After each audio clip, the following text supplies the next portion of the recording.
Hey, we're My Chemical Romance. Welcome to Sessions at AOL.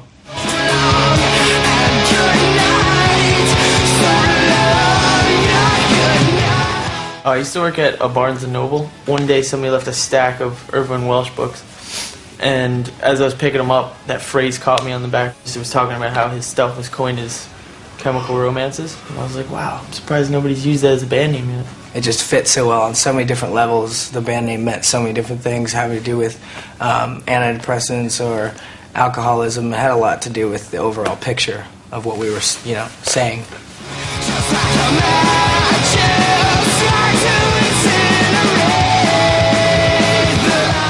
A lot of my influences come from my older brother. He started me playing guitar, and he used to listen to stuff like Jeff Beck, Joe Satriani, a lot of guitar players, Jimi Hendrix, and he got me into Guns N' Roses and Metallica and Iron Maiden. I started playing music because my dad played music, my grandfather played music, and it was just kind of in the family.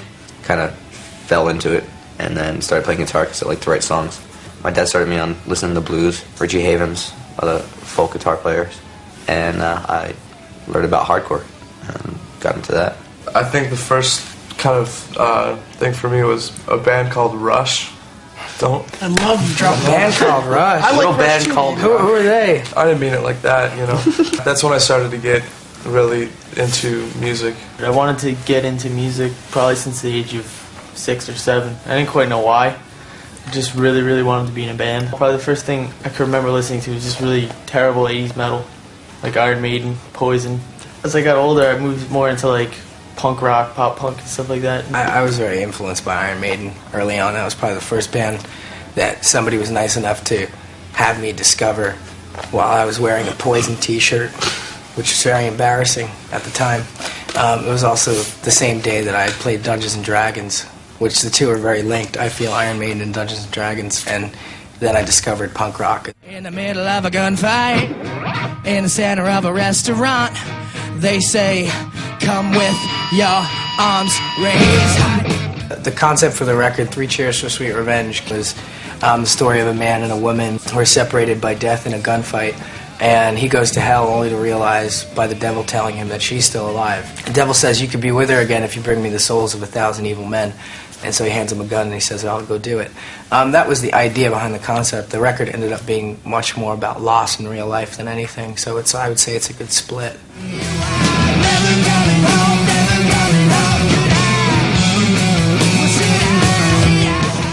When I was a kid, I realized that everybody dies. And I realized that one day I wouldn't have my parents, I wouldn't have anybody else, and I'd probably end up alone. And I'd even die. And I think I was 8, and I freaked out about it for a good 3 years. Not until I became a teenager did I even start to accept it. I never really felt death super close either until my grandma had passed away. But in the end, I think I started to see some kind of beauty or release in death, and I think that made it even more so to become death obsessed.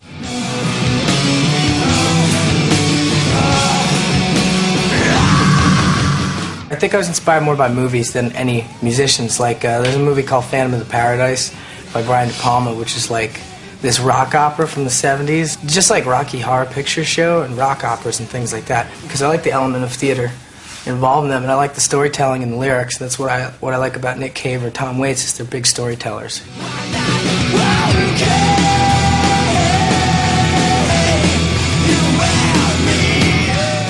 The blood on our hands and face during concerts is all real. Yeah. There was a time where I was pouring fake blood on myself to emulate the guy on the cover of the record.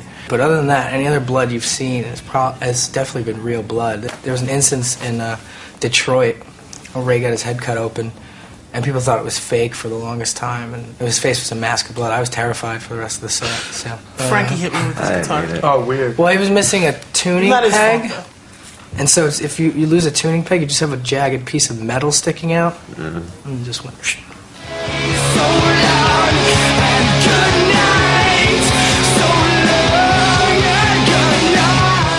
The biggest misconception about My Chemical Romance is that we are vampires. You think? No, It wasn't the beginning. That's an older one. I still get that. What is another misconception? That we have any money. People think Yeah, that? people think we're effing loaded Yeah. for some reason. Just because we got all this bling on. People think we're rich vampires. There you go.